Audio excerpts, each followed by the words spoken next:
Apa kabar anak-anak? Semoga sehat selalu ya. Hari ini kita akan mempelajari materi pewarisan sifat. Nah, sekarang coba kamu amati persamaan antara kamu dengan kedua orang tuamu.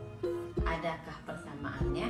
Misalnya dari jenis rambut, keriting atau lurus, warna kulit, kuning langsat atau tahu matang, bentuk hidung, ataupun bentuk telinga dan lain-lain.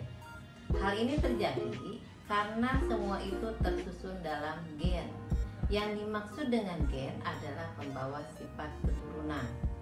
Nah, kita akan mengenal beberapa istilah dalam materi pewarisan sifat. Yang pertama itu adalah parental. Yang dimaksud dengan parental itu adalah induk.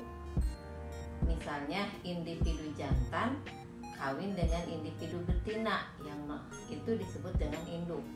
Yang kedua filial, ya, biasanya ditulis dengan huruf F besar, artinya adalah keturunan atau hasil dari persilangan. Kita lanjutkan. Gen dominan, misalnya bunga mawar merah disilangkan dengan bunga mawar putih, maka keturunan selanjutnya adalah bunga mawar merah 100%. Nah, merah itu disebut dengan dominan. Selanjutnya gen resesif. Tadi bunga mawar merah disilangkan dengan bunga mawar putih. Yang putihnya tidak muncul, maka yang putih itu disebut dengan resesif. Atau juga misalnya jambu pohon tinggi dengan jambu pohon pendek. Yang muncul semuanya jambu pohon tinggi. Nah, yang tinggi itu disebut dengan dominan, sedangkan yang pendek disebut dengan resesif. Lalu ada lagi intermedier. Yang dimaksud dengan intermedier itu adalah sifat yang sama-sama kuat. Misalnya bunga mawar merah disilangkan dengan bunga mawar putih, hasilnya 100% merah muda. Nah, merah muda itu disebut dengan intermedier atau sifat yang sama-sama kuat karena dihasilkan dari merah dengan putih.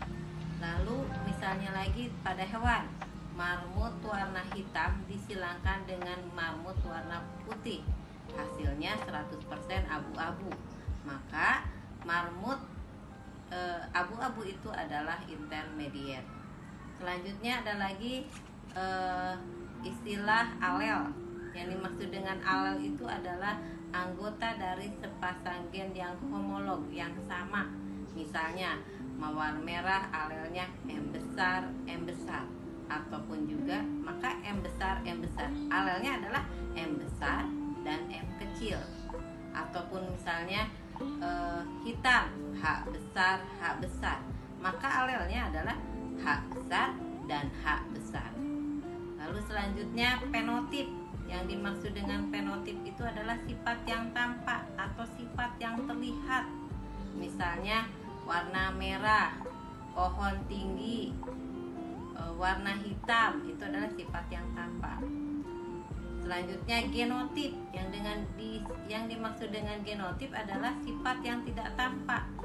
Misalnya dengan simbol, misalnya fenotipnya merah, maka genotipnya M besar, M besar, ataupun M kecil, M kecil. Atau pada buah, misalnya buah asam, simbolnya maka A besar, A besar, itu adalah genotipnya. Selanjutnya ada pengertian homozigot. Yang dimaksud dengan homozigot itu adalah yang mempunyai alel yang sama. Homozigot ini terbagi menjadi dua, ada homozigot dominan dan ada homozigot resesif. Yang disebut dengan homozigot dominan misalnya A besar, A besar, H besar, H besar, K besar, K besar. Lalu ada lagi tadi homozigot resesif, misalnya A kecil, A kecil, B kecil, B kecil. Selanjutnya ada pengertian heterozigot. Yang dimaksud dengan heterozigot adalah yang mempunyai alel yang berbeda. Misalnya M besar, M kecil. Nah, selanjutnya ada pengertian hibrid. Yang dimaksud dengan hibrid adalah hasil persilangan. Untuk selanjutnya nanti kita akan membahas persilangan monohibrida dan dihibrida pada pertemuan selanjutnya. Terima Terima kasih, semoga belajar kalian lancar dan sukses selalu. Wassalamualaikum warahmatullahi wabarakatuh.